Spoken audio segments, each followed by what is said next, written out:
Labą rytą visiems. Ačiū tiem žurnalistam, kas atvyko ir stebi mus gyvai. Ačiū tiem, kas stebi mus online. Aš Dmitrijus Semionov, esu Capital tinklo įkūrėjas ir jo vadovas. Kaip daugelis žino, neseniai viešai nuskambėjo konkurencijos tarybos sprendimas, kur jie apkaltino mus neva biurai sutarė dėl minimalaus komisinio dydžio. Su šituo nutarimu tikrai kategoriškai nesutinkam ir planuojam jį apskust teisme. Ir apskritai šiandien aš čia, kadangi teko iš arti stebėti konkurencijos tarybos darbą, buvo bent 3 sprendimai, kurie buvo labai nepalankus tiek brokerių visuomeniai, tiek Capital tinklui, tiek apskritai visiems Lietuvos gyventojams. Teko stebėti jų darbą iš arti ir manau, kad tai yra gan dažnai neteisėta ir netgi žalinga praktika. Man atrodo, kad visas valstybės institucijos turi tarnauti žmonėm. Valstybės institucijos požiūris į verslą turi būti toks pat kaip verslo į klientą. Daug kur man patinka pokyčiai, kurie vyksta, bet ta praktika, kurią turėjom su konkurencijos taryba, yra visiškai neigiama. Ir man atrodo, kad tai yra tas dinozauras, kuris tikrai turi keistis. Ir ta praktika, kad reikia bet kokią kainą nubausti ir kuo didžiausią sumą, nežiūrint į pasekmes, nežiūrint į aplinkybės, manau, kad tikrai yra žalinga. Tokie pavyzdžiai kaip PST, kur be darbo galėjo likti 1500 darbuotojų ir daugybė tokių pavyzdžių. Man atrodo, kad jie tikrai neigiamai veikia verslo aplinką, tai tikrai nepadeda pritraukti daugiau investicijų ir man labai norėtųsi, kad tai pasikeistų.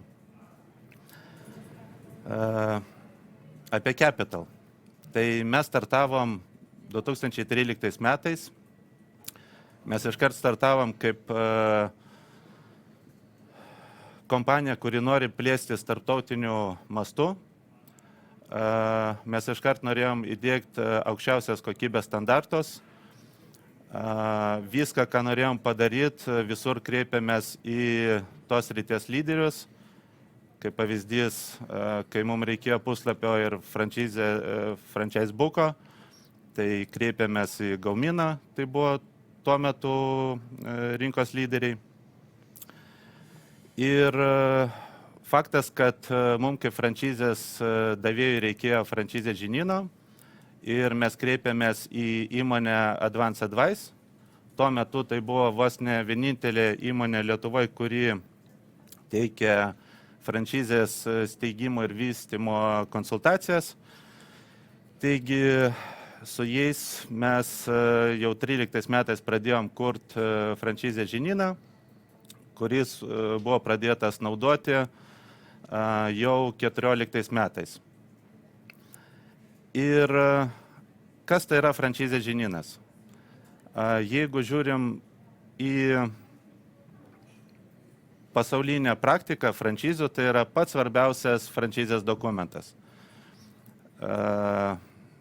Verslo pamatuose pats svarbiausias blokas. Kai kas jį vadina Biblija. Ir tas Biblijos taisyklėmis ir instrukcijomis visi franšizės gavėjai turi vadovautis. Mūsų franšizės žinynas tikrai pakankamai didelės apimties. Ten aprašyta grubiai trečdalis franšizės žinyno yra apie biuro vystymą ir jo palaikymą ir 2/3 žinyno yra apie brokerio veiklą. Ten aprašytas kiekvienas žingsnis, kaip brokeris turi ieškoti klientų, kaip pasirašyti sutartį, kaip padaryti prezentaciją, kaip galų gale sėkmingai parduoti turtą, sėkmingai uždaryti sandorį. Ir be abejo, pagrindinis franšizės žinyno aspektas, kaip ir kiekvieno verslo, yra finansinė dalis. Ir faktas, kad ir mūsų franšizės žinynas be to neapsėjo ir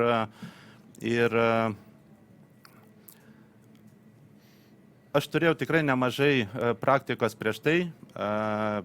Apie 5 metus dirbau brokeriu, apie 2-3 metus vadovau biurų, buvau Remaxo franšizės bendrasavininkas ir prieš steigiant Capital franšizę, prieš ruošiant žinyną mes tikrai išnagrinėjom labai daug pavyzdžių, kas liečia franšizių ir ne tik nekilnojamo turto, bet ir kitų sėkmingų atvejų.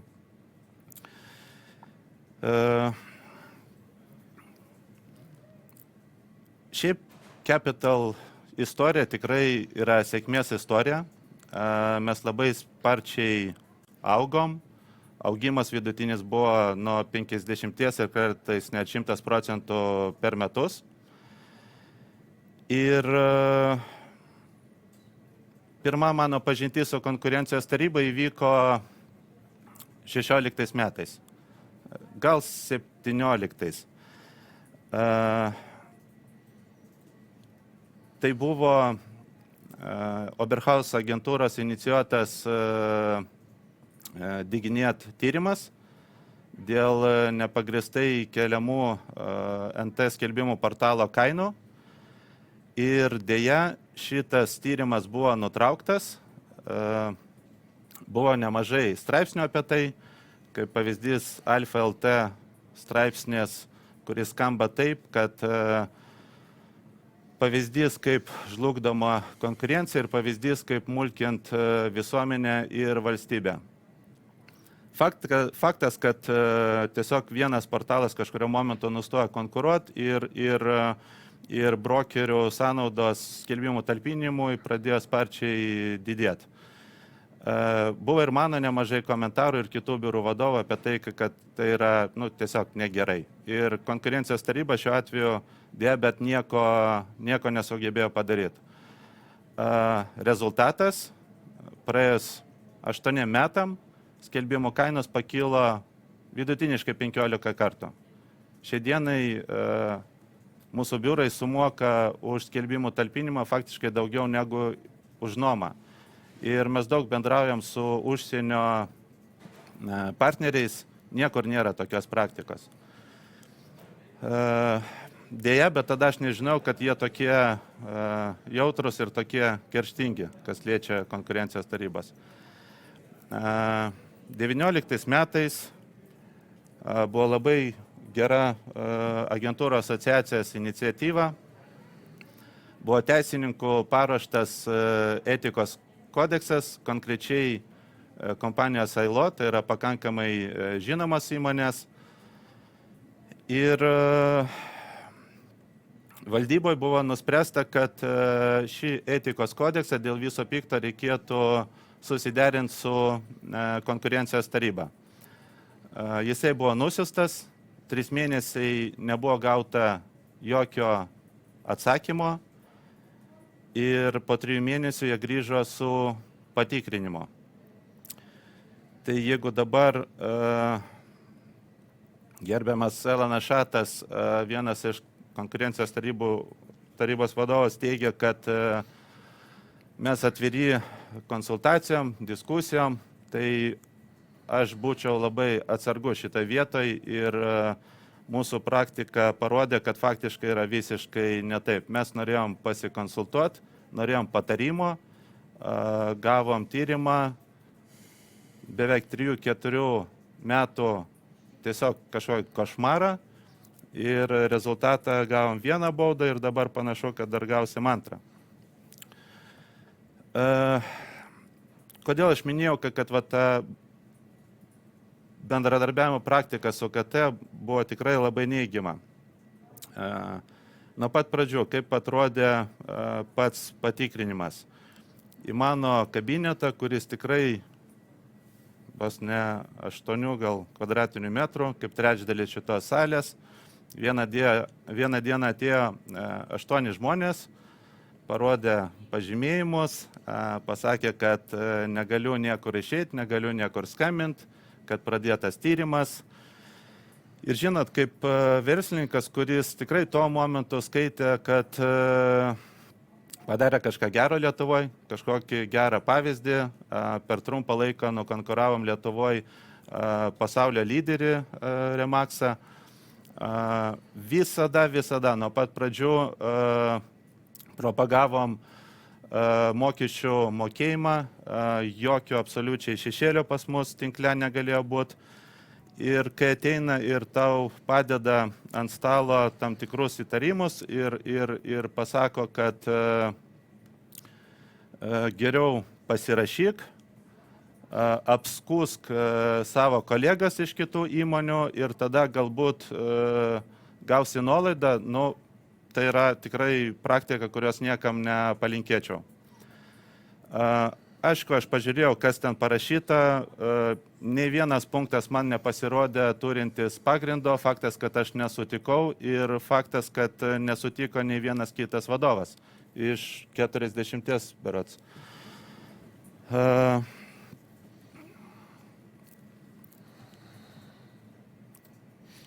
Buvo pažeistos mano teisės kaip asmenybės, patikrinimo grupės vadovė lindo į mano telefoną, paprašė atidaryti soc tinklus, paprašė atidaryti nuotraukų galeriją, įlindo į mano portfelį, man pasirodė, kad net pas jas seilės tikės, kai jinai lindo į mano stalčius, tai yra tikrai buvo nekoks jausmas. Ir buvo skambutis mano dukros, pas mane tą dieną buvo N svarbių susitikimų, tame tarpe buvo visa delegacija iš Latvijos atvykusi, visą tai turėjau perkelt, dėl to, kad esu tik tai įtariamas dėl kažkokių pažeidimų. Ir finale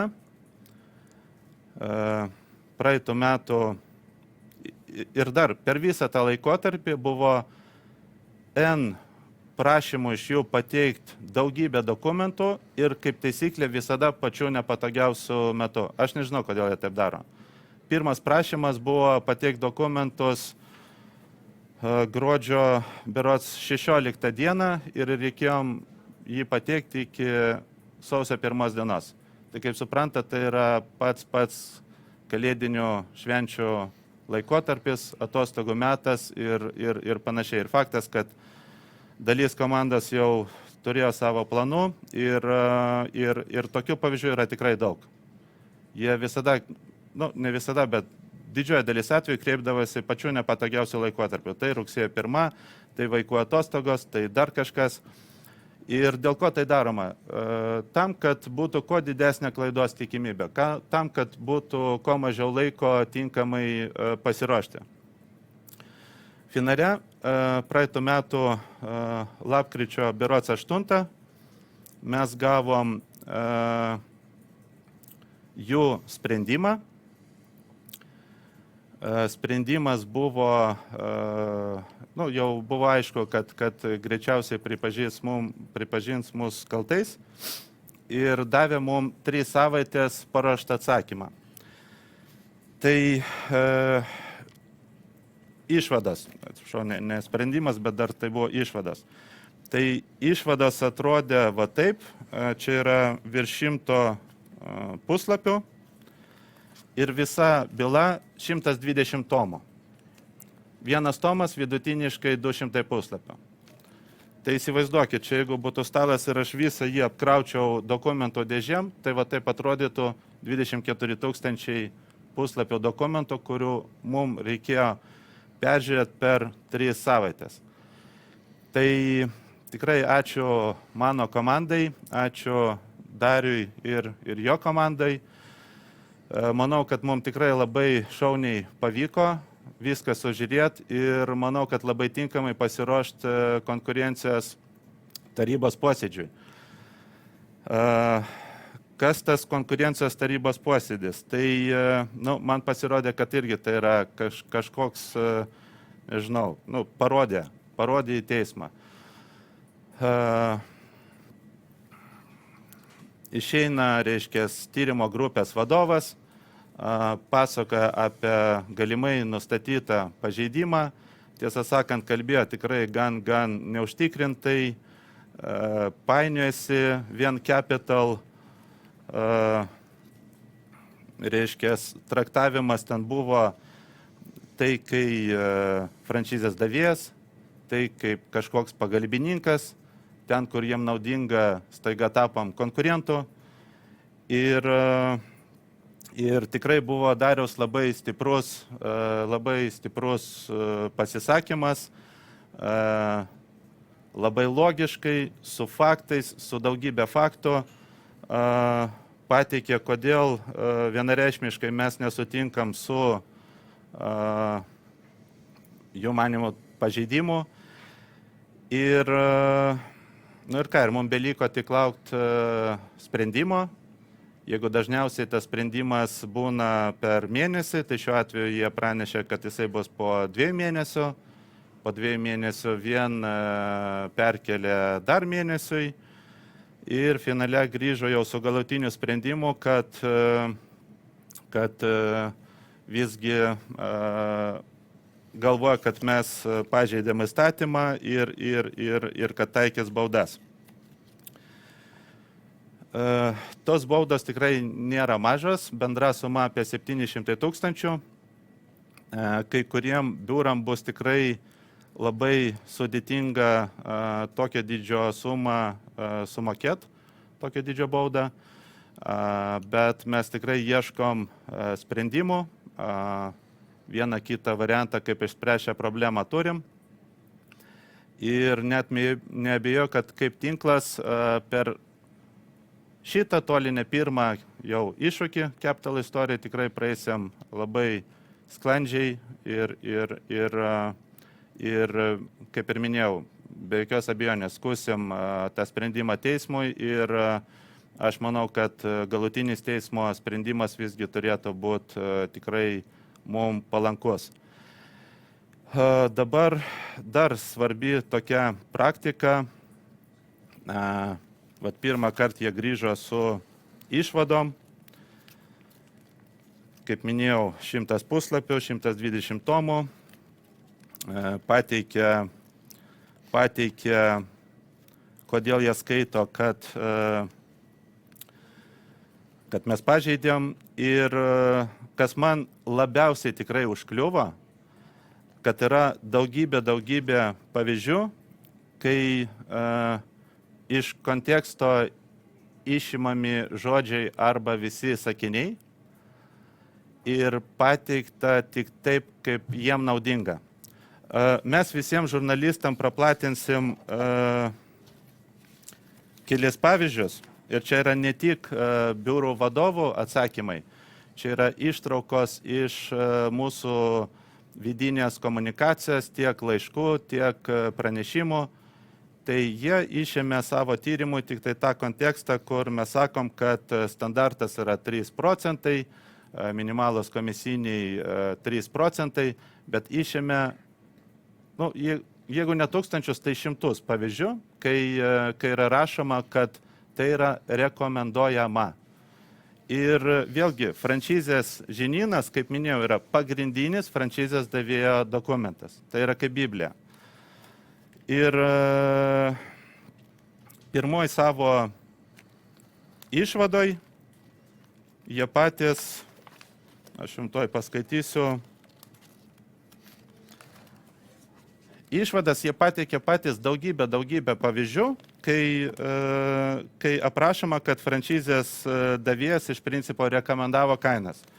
Tai vienas iš, sakykime, fragmentų. Tai punktas 328 iš išvadų bylos. Tyrimo metu nustatyti tokie esminiai faktai apie 3 procentų minimalus komisinio mokesčio dydžio nustatymą Capital nekilnojamo turto agentūrų franšizės tinkle. Franšizės davėjo Capital Realty vidinių dokumentų, būtent franšizės žinyno, kuris taikomas visiems tinkle veikiantiem franšizės gavėjim, projektai rodo franšizės davėjo ketinimą siekį nustatyti minimalų komisinio mokesčio dydį, kuris galiotų visame Capital nekilnojamo turto agentūrų tinkle veikiantiem franšizės gavėjim.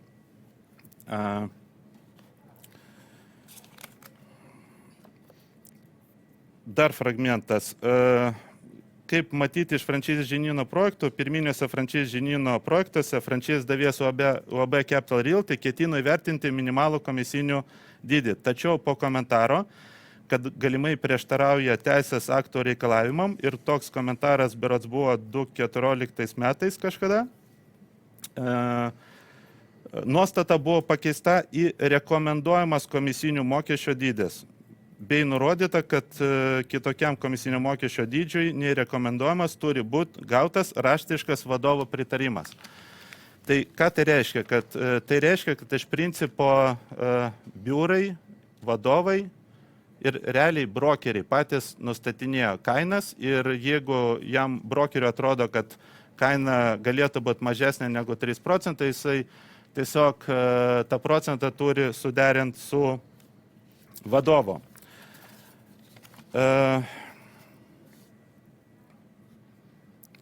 Yra daug pavyzdžių, kai konkurencijos taryba tiesiog, kaip čia pasakyti, sakykime, kabinėjasi prie kablelio. Bet turbūt be galo svarbu tokiam tyrime ir manau, kad jie tai turėtų padaryti. Ir tiesą sakant, jie tai padarė, bet vėl išvadose ir byloje tas nefigūruoja. Tai koks visgi buvo realus komisinių vidurkis? Jeigu taip teigiame, kad biurai sutarė, faktiškai turbūt visi galvojam, kad komisinių ir turėtų būti 3 procentai. Tai faktai yra tokie. 13 metais vidutinis komisinio dydis 1,89, 14 2,11, 15 2,43, ir taip toliau. Faktiškai iki 20 metų, mes tą lentelę irgi visiems padalinsim, komisiniai niekad neviršijo 2,67 procento. Kitas be galo svarbus faktas – tokių sutarčių kiekis. Tai vien per šitos 8 metus tokių sutarčių yra beveik 10 000. Tai man atrodo, tai labai aiški, paprasta, faktinė aplinkybė, kuri tikrai rodo, kad faktiškai Capital tinkle buvo taikomas komisinių dydis toks, kurį brokeris pats pasirenka. Buvo biurų vadovo apklausa. Vėlgi, manau, kad labai svarbus dokumentas. Yra daugybė čia pavyzdžių, kaip išimami žodžiai iš konteksto. Tai tos frazės, kur konkurencijos taryba panaudoja tyrimui, yra labai tokios dažniausiai trumpas rašomo, komisinių dydis svyruoja nuo, pavyzdžiui, Capital biuro numeris 12 atsakymas.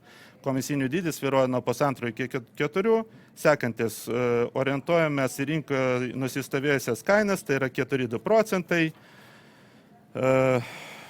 Biuras numeris 9, parduodant 1,4 procentų nuo pardavimo kainos ir taip toliau ir taip toliau. Ir dabar faktiniai, tai yra tai, ką vadovai iš tikrųjų parašė, pilnas tekstas, ir kokios ten yra frazės, kurių konkurencijos taryba tarsi nepamatė. Mokesčius nustato NT brokeriai, kiekvienu atveju individualiai. Capital Realty pateikia rekomendacijas, o NT brokeris mokesčio dydį nustato individualiai. Visada dėl atlygio dydžio sutarė NT brokeris su klientu ir fiksuoja sutartyje. Praktikoje Capital Realty nedalyvauja, mokestį priimame individualiai. Mokesčių dydžius nustato patys brokeriai, jei nesilaiko rekomendacijas, turi suderinti su vadovu. Ir taip toliau ir panašiai, tos pavyzdžius tikrai padalinsim ir gal galėsit panaudoti, jeigu reikia. Dabar irgi svarbus aspektas, kodėl pačioj pradžioje mes nustatėm tą 3 procentų rekomendacija, ne? Kaip franšizės davėjas. Tai faktas, kad jeigu tu ateini pirkti franšizės, tikrai neužtenka nupirkti vien gražią vėliavėlę, kažkokią, sakykime, įrangą, kažkokius galbūt įrankius, būtina rekomendacija dėl kainų. Mūsų atveju buvo 3 pagrindiniai momentai, kaip mes nustatėm kainą. Tai vienas yra tiesiog pasaulinė praktika ir kaip ir tada, taip ir dabar pasaulyje komisiniai svyruoja faktiškai nuo 2 iki 10 procentų, kartais būna ir didesnis procentas. Labiau, aišku, atsižvelgiam į Lietuvoje konkurencinę aplinką tuometinę. Mūsų komisiniai buvo nustatyti taip, kad mes būtume kažkur tarp vidurio ir pačių brangiausio. Vėlgi, svarbu paminėti, kad nuo pat pradžių visa politika, visas konceptas buvo sudėliotas taip, kad mes privalom mokėti visus mokesčius. Ir kai tu suskaičiuoji biuro sąnaudas ir visas kitas, brokeriui gan dažnai lieka netaip jau ir daug. Ir tiesą sakant, mes taip ir tada, taip ir dabar padarėm, reiškia, tam tikrus skaičiavimus. Šiandien aš jums pristatysiu šios dienos skaičiavimus, kad būtų šiek tiek aiškiau. Reiškia, 23 metų statistika. Tai vidutinės visos bendrovės pajamos iš komisinių praeitais metais per mėnesį buvo 1 183 360 eurų. Praeitais metais pas mus tinkle dirbo 430 brokerių. Tai mes dalinam iš brokerių skaičiaus tą sumą ir gaunam komisinių vidurkį 2700 eurų. Bet reikia nepamiršti, kad mūsų atveju brokeris vidutiniškai atiduoda biurui ir franšizei apie 30 procentų. Reikia nepamiršti apie kuro išlaidos. Mes paskaičiavom, kad jos vidutiniškai 200 eurų. Reikia nepamiršti, kad yra kosminės NT skelbimų talpinimo kainos, ypatingai vieno portalo. Tai čia vidurkis dabar yra apie 300 eurų, bet mes turim pavyzdžių, kaip brokeris moka ir 1000 ir daugiau eurų per mėnesį. Ir finale mes siekiam aukštos kokybės, todėl profesionalios nuotraukos, dronai, 3D planai, stagingai ir taip toliau yra daugybė papildomų išlaidų. Mes surašėm minimaliai 200 eurų. Tai pas mus šiai dienai gaunasi, kad vidutinės brokerio mėnesio pajamų vidurkis į rankas Capital tinkle yra 1226 eurai.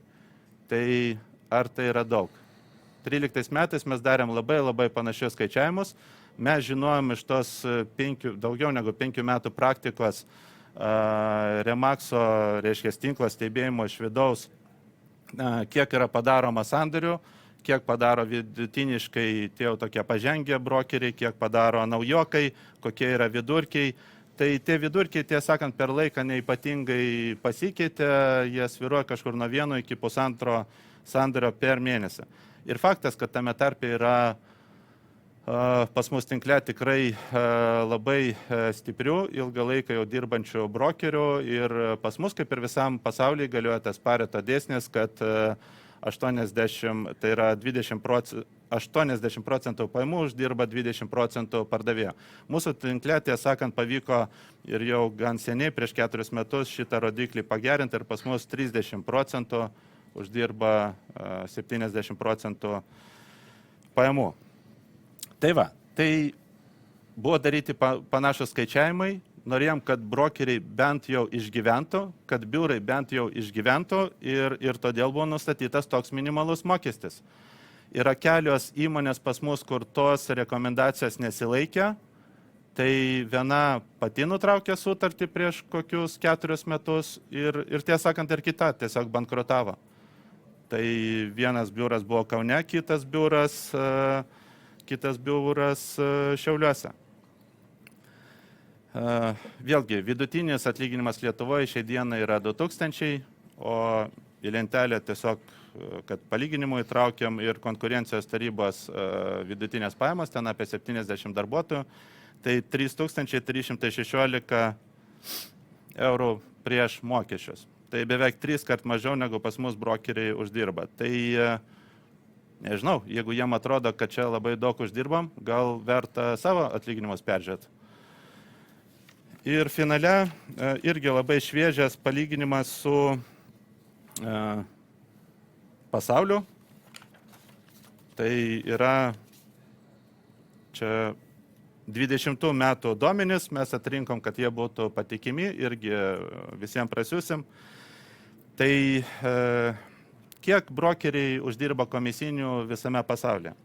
Tai lyderiauja Australija, vidutinis komisinio dydis yra 5,70%. Ir kas svarbu, pajamų komisiniai, vidutiniai komisiniai per mėnesį yra 15 000. Prancūzija, Izraelis, Singapūras yra antroji, trečioji, ketvirtoji vietoje su 13 000 eurų. UK yra plius minus 10 vietoje, suma 4629 eurai per mėnesį. Ir yra Brazilija 2585 ir po to eina mūsų vidurkis, sekantis eina Maroko. Tai galvokit patys, ar čia tikrai daug, ar visgi labiau kuklus uždarbis. Tai va.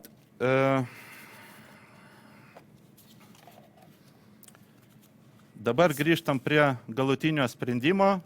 Jisai jau buvo gerokai planesnis negu išvados, beveik 2 kart planesnis.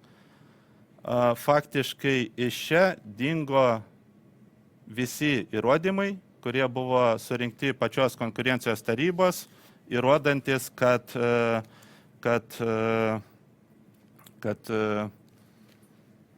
franšizės davėjas rekomendavo kainas. Tai todėl aš, kaip čia pasakyti, jie mums palengvino darbą, yra tikrai labai aiškių, logiškų įrodymų ir net nebijau, kad teisme mes laimėsim. Tai iš mano pusės tiek. Ačiū. Ačiū, Dimitrijau. Tai aš gal pratęsiu, esu Darius Miniotas, laba diena, advokatas, atstovaujantis Capital Realty šiame procese. Trumpai pristatysiu situaciją, kaip mes matom iš teisinės pusės. Tai iš tikrųjų visų pirma mes manom, kad konkurencijos taryba neteisingai kvalifikavo teisinius santykius susikloščiusius franšizės tinkle. Tai ką sako konkurencijos taryba, tai kad čia yra horizontalus konkurentų susitarimas, tai yra, kad Capital biurai susirinko kartu ir nustatė minimalų komisinio mokesčio dydį. Tačiau situacija yra visiškai kitokia. Mes kalbam apie franšizės teisinius santykius, tai yra kalbam apie franšizės davėją ir jo rekomenduojamas kainas franšizės gavėjų. Tai yra vertikalus santykis susiklostantis tarp franšizės davėjo ir franšizės gavėjų. Tai konkurencijos taryba šią aplinkybę ignoruoja arba ją nesiremia, nes puikiai žino, kad rekomendacijas franšizės davėjas franšizės tinkle gali teikti. Tai yra visiškai teisėta praktika ir leidžiama teisės aktų. Tačiau ką padaro konkurencijos taryba, tai jinai selektyviai pašalina iš nutarimo įrodymus, kurie yra susiję su būtent šiais vertikaliais franšizės santykiais ir bando pagrįsti tą teoriją, kad tai yra konkurentų susitarimas. Nors jeigu pasižiūrėtume, tų įrodymų tą teigiančių yra labai mažai. Apskritai konkurencijos taryba šitam tyrime bando taikyti tokį labai žemą įrodinėjimo standartą.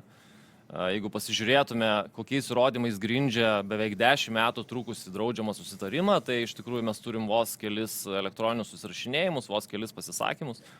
O tą pagrindinę teoriją, kad čia buvo konkurentų sudarytas susitarimas, tai pagrindžia vos keli elektroniniai pasisakymai susiję su vienu laikotarpiu 2017 metais įvykusiu. Tai mes manom, kad tas standartas ir tas toks selektyvus konkurencijos tarybos įrodymų parinkimas, iš tikrųjų, tyrimo išvados suplonėjo per pusę. Po mūsų pasisakymų, atsiliepimų, pasisakymų teismo posėdį konkurencijos taryba iš tikrųjų pašalino tos įrodymus, kurie nepagrindžia jos pozicijos. Tačiau tie įrodymai niekur nedingo, jie yra tyrimo byloje ir mes jais remsimės eidami į teismą. Tai iš tikrųjų matyti irgi kitas klausimas, kuris kyla, kokią konkurencijos problemą čia sprendžia konkurencijos taryba, nes mes kalbam apie santykius, kurie vyko tik tais frančizės tinkle, kuris užima mažiau negu 20% rinkos. Tai yra, mes nekalbam apie kažkokį kartelinį susitarimą, kurį sudarė visi Lietuvos brokeriai. Tai mes kalbam apie frančizės tinklą, kuris užima mažiau negu 20% rinkos. Ką tas reiškia, kad vartotojas turi labai didelį pasirinkimą. Jeigu jam netinka komisinio dydis, tai jis gali eiti pas kitą biurą, pas kitą brokerį, agentūrų yra dešimtis, brokerių yra tūkstančiai. Tai sakyti, kad mes čia apribojam konkurenciją, padarėm žalą vartotojams, pakėlėm kainas ir panašiai, tai tikrai yra mažiausiai neteisinga. Nes kai tu turi nedidelę rinkos dalį, tai tu negali įtakoti procesų rinkoje, nes visada atsiras konkurentas, kitas biuras, kitas dalyvis, kuris pasiūlys tą kainą, kurią vartotojas gali ir nori mokėti. Ir galiausiai, matyt, kyla klausimas iš tikrųjų ir šiaip stebina konkurencijos tarybos dėmesys nekilnojamo turto sektoriui, kaip buvo minėta, tai per keliarius metus tai yra antras tyrimas, antras nutarimas, 100-tūkstantinės baudos paskiriamos agentūroms, kurios veikia skaidriai, moka mokesčius, pelningumai yra maži, tai daugeliui tai iš tikrųjų yra nepakeliama našta. Ir tikrai yra grėsmė bankrutuoti. Konkurencijos taryba, manau, jinai turi ribotus resursus ir tikrai yra visuomeniai matyti svarbesnių sektorių, kuriuos taryba pati laiko prioritetiniai savo veikloj. Tačiau kažkodėl savo resursus ir 3-4 metus atliekamus tyrimus būtent nukreipia į nekilnojamo turto sektorių. Tai tikrai kyla daug abejonių dėl tokios, ar tai tikrai yra ta konkurencijos politika, kurios siekia mūsų valstybė. Tačiau, kad ir kaip būtų, mes savo teises ginsim teisiniu keliu, tai yra šią savaitę bus pateikti skundai, Capital Realty pateiks skundą dėl konkurencijos tarybos nutarimo ir toliau sieksime savo tiesą įrodyti teisme. Tai iš manęs trumpai tiek, tada aš perduodu kolegijai iš asociacijos žodį. Sveiki, esu Inga Andriulevičienė, esu Lietuvos nekilnojamo turto agentūrų asociacijos vadovė. Mes kaip asociacija, vienijant nekilnojamo turto agentūras, negalim nepalaikyti mūsų narės Capital nekilnojamo turto agentūros šitoj situacijai, kai konkurencijos taryba jau antrą kartą labai tokiom keistom aplinkybėm ir prielaidom baudžia už tariamus pažeidimus, dėl kurių mes tikrai nesutinkam. Ir labai džiaugiuosi, kad Capital tinklas turi stiprius teisininkus ir skaus šitą sprendimą, nes ir ankstesnis konkurencijos tarybos sprendimas, kuriame buvo inkriminuojami konkurencijos tarybos pažeidimai beveik 40 agentūrų, taip pat ir asociacijai, taip pat yra skundžiamas teisme. Mes tikrai visiškai nesutinkam, kad buvo įvykdyti pažeidimai ir labai gaila, kad konkurencijos taryba, kaip jau buvo minėta anksčiau, labai selektyviai parenka kažkokius argumentus, dėl ko esame kaltinami. Tai mes tikrai palaikom Capital ir mes puikiai matom, kad tai yra puikia agentūra, turinti aukštus standartus, tikrai dirbantis skaidriai ir labai gaila, kad konkurencijos taryba siekdama pagerinti konkurencinę aplinką, tai jie tik dar labiau apsunkina, nes savo baudomis jie sukelia tikrai didelius finansinius nesklandumus įmonėse, tai artėja prie bankrotų. Asociacija lygiai taip pat šiuo metu patiria labai didelę žalą. Jie palieka agentūros vien dėl to, kad bet koks susitarimas, nesvarbu, ar jisai įtakoja rinką, ar jis turi įtakos klientams, eiliniams žmonėms, ar tai apskritai yra kažkoks neteisėtas susitarimas, ko niekas nėra padarę mūsų asociacijoje, vis tiek esam baudžiami. Baudos yra didžiulės, konkurencijos taryba argumentuoja, kad baudos turėtų būti atgrasančios nuo nusikaltimo, bet jos neatgraso nuo nusikaltimo, jos atgraso nuo toliau noro vystyti verslą. Nebuvo paminėta, kaip vyksta procesas. Jeigu tu iš konkurencijos tarybos gauni baudą, kuri yra didžiulė ir skaičiuojama nuo tavo pajamų, tai nereiškia, kad nuo pelno, o nuo pajamų. Nekilnojamo turto agentūrų pajamingumas, jų marža yra labai nedidelė. Tai sumokėti baudą nuo pajamų yra nepakeliamas krūvis. Ir jeigu dar agentūra turi jėgų susimokėti baudą, tai nereiškia, kad to viskas ir baigsis. Jeigu jie išsikapstė po vieno smūgio, tai konkurencijos taryba arba verčia tave samdytis brangius advokatus ir įsivelti į ilgą teisminį procesą, taip išleidžiant dar 10 000 eurų metų metais trunkantiems teismams, arba jeigu tu neskundi to kaltinimo, tai procesas vėl atsisuka prieš vadovą ir tu gauni pakartotinę baudą už tai, kad tu neskundė jų sprendimo. Tai tu esi priverstas visada bylinėtis arba mokėti dvigubas baudas. Tai apie kokį čia atgrasimą nuo pažeidimo kalbama? Čia kalbama apie visišką atgrasimą nuo verslo vystymo, nes tu esi žlugdomas finansiškai ir labai sunku įrodinėti savo tiesą teisme, kai tu kovoji su valstybinė institucija, kuri yra niekam nepavaldi. Jų argumentai yra visiškai tik selektyvi jų nuomonė, jų supratimas. Ir kaip mes supratom iš ne vieno pasisakymo konkurencijos tarybos, jie nėra įsigilinę į nekilnojamo turto rinką, jie nėra išanalizavę nekilnojamo turto brokerių veiklos principų. Jiems yra labai paprasta į viską žiūrėti paviršutiniškai, ištraukti žodžius iš konteksto, kartais netgi kaltinti už pusę sakinio ir po kablelio nebeskaityti toliau, kas tave galbūt išteisintų. Tikrai turėjom bylą, kurioje ir Capital buvo įtraukta dėl brokerių neviliojimo ir klientų pasidalinimo. Konkurencijos tarybos argumentai buvo paprasti, mes taip manome. Mes taip teigiame. Taip aš girdėjau teismo salėje jų tokius paaiškinimus. Tai čia, manau, mūsų tikslas šiandien yra garsiai kalbėti, kad yra tokia institucija, kuri šiai dienai kažkodėl tais pasirinko nekilnojamo turto agentūrų rinką, sritį ir yra labai sėkmingai nusitaikiusi mūsų verslą riboti, skaldyti ir apsunkinti, nors asociacijos tikslas buvo visiškai priešingas – vienyti agentūras, kelti jų konkurencingumą, kelti jų lygį. Nekilnojamo turto brokerių įstatymo Lietuvoje neturim, tai turbūt viena paskutinių šalių Europoje, kur nereglamentuojamas apskritai nt brokerio darbas ir veikla. Brokeriais gali dirbti kas nori, kada nori ir kaip nori. Tai asociacija ir tokios narės kaip Capital tinklas tik ir skatina veikti sąžiningai, laikytis įstatymų, konkuruoti tarpusavį, bet taip gauti didžiausią naudą klientams.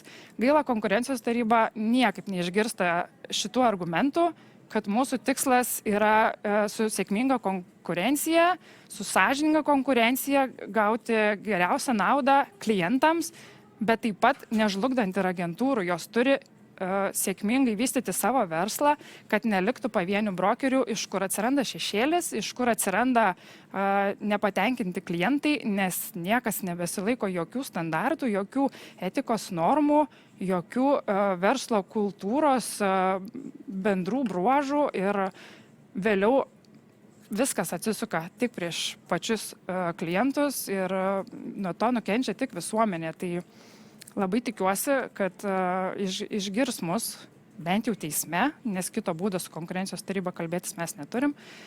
Ir supras konkurencijos taryba, kad mūsų siekiai yra tik sąžiningai konkuruoti, o ne kenkti mūsų rinkai. Tai ačiū. Viskas, ką noriu pasakyti. Aš norėčiau dar iš Capital perspektyvos pakomentuoti tą agentūrų tyrimą. Buvo nustatyti 2 pažeidimai, nors iš pradžių buvo bandoma ir daugiau pažeidimų inkriminuoti. Reiškia, vienas pažeidimas dėl brokerių neviliojimo buvo atsiradęs labai iš elementarios praktikos. Buvo klientų nusiskundimai, kurie kreipėsi į asociaciją ir sakė, žiūrėkit, aš pasirašiau su brokeriu išskirtinę, jisai dirbo, bet staiga atėjo kitas brokeris, pasiūlė reiškia savo paslaugas ir paklausė, jeigu aš atvesiu klientą, ar tu man sumokėsi. Jisai atvedė klientą, sumokėjo, tas atsiskaitė, po kažkiek laiko grįžta tas brokeris, kuris ir buvo pasirašęs išskirtinę sutartį ir žiūrėk, pas manigi išskirtinė sutartis, aš su tavo objektu dirbu 4 mėnesius, dariau 20 apžiūrų, turi ir su manim atsiskaityti. Ir viskas, kliento yra vos nedvigubos sąnaudos ir todėl buvo atsiradęs tas punktas. Kaip jį AILO teisininkai surašė, nu, pagal mane ten gan aiškiai parašyta, apie ką tai yra. Bet ne, tai nurodė kaip susitarimą neviliojant klientų. Kiekvienam Capital biure buvo sutarties nutraukimų šablonai. Jeigu jau klientas nori dėl kažkokių priežasčių nutraukti sutartį, tai visada buvo galimybė nutraukti. Bet šiaip, kas yra tas brokeris, ne? Ir tiesą sakant, tai yra tikrai, nu, tokia sudėtinga profesija, jinai labai įdomi, bet tame tarpe tikrai gan sudėtinga. Tikrai ne kiekvienam ir yra didelė kaita. Vat. Aš norėjau pasakyti, ne.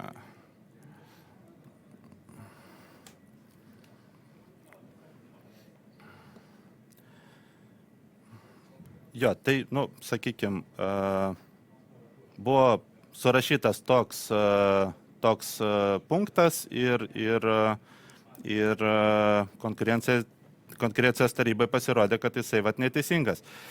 Ir finale dar vienas pažeidimas dėl brokerių neviliojimo. Nu, visiškai atsiprašau, bet marazmas. Capital tinklas tuo metu labai sparčiai augo. Prie mūsų jungdavosi kartais net 100 brokerių per metus ir kiekvienais metais 10. Ir iš mūsų keliavo į kitas agentūras. Tai buvo tikrai visada faktiškai didžiulė kaita. Ir nėra nei vieno brokerio nusiskundimo, kad pas man kažkas nebūtų jį išleidęs iš kažkurios kompanijos. Taip pat ir su klientais nebuvo ne vieno realaus kliento nusiskundimo ir mūsų dabar atveju kliento nusiskundimo, kad jisai būtų permokėjęs už komisinius. Tai tiek. Ačiū. Gal yra klausimų? Taip, tai būtų keli klausimai, tai gal tada po vieną užduosiu. Ir pirmas būtų klausimas, ar visos 21 agentūra gavusi baudą ketina ją apskūsti, ar tai darysite tik jūs kaip franšizės davėjas? Visos ketina apskūsti. Didžiąją dalį sąnaudų padengs Capital Realty.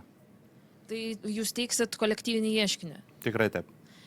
Tada dar būtų klausimas jums, kadangi tai jau yra antra bauda konkrečiai Capital Realty per pastaruosius 4 metus, tai kaip tai pakeitė jūsų kaip agentūros veiklą, kokius iššūkius, ar jums galbūt jokių iššūkių nebuvo nuo tų baudų?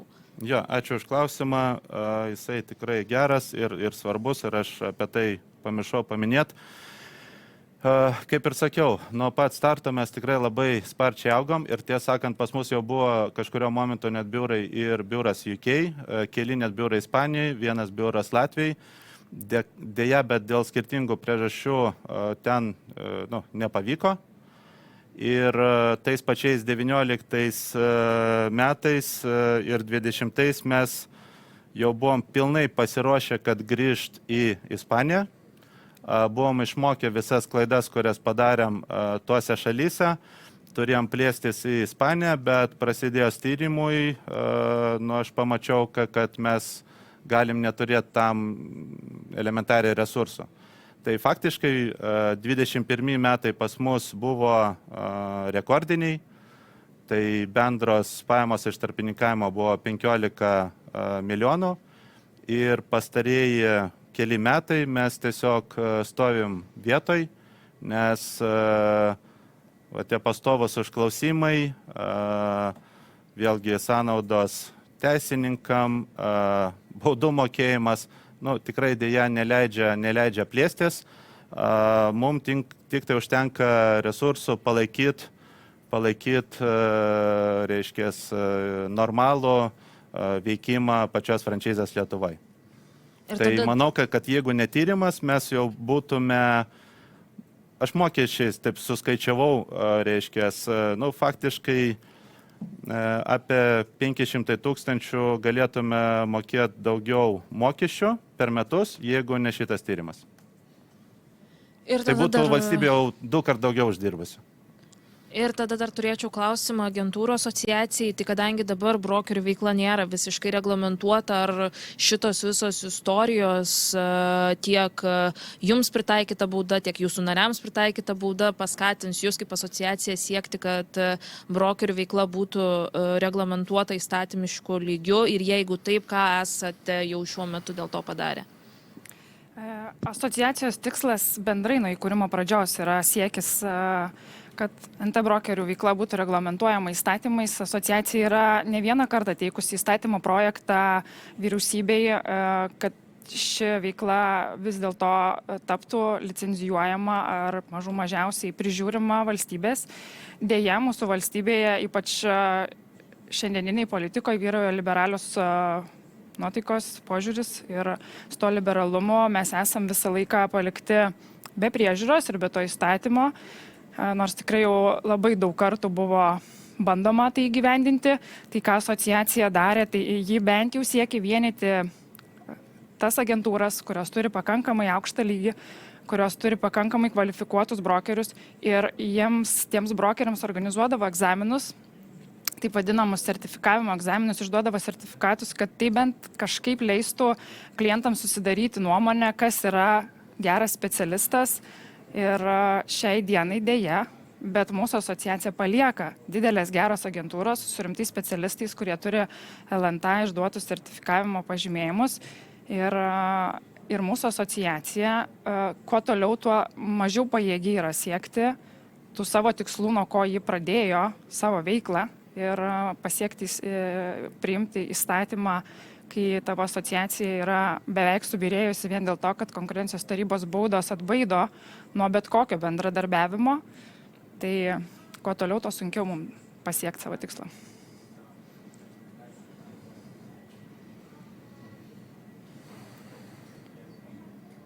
Daugiau klausimų? Viskas aišku. Tai ką, ačiū. Ačiū uždėmesį. Ačiū visiems. Ačiū labai. Uždėmesį. Ačiū.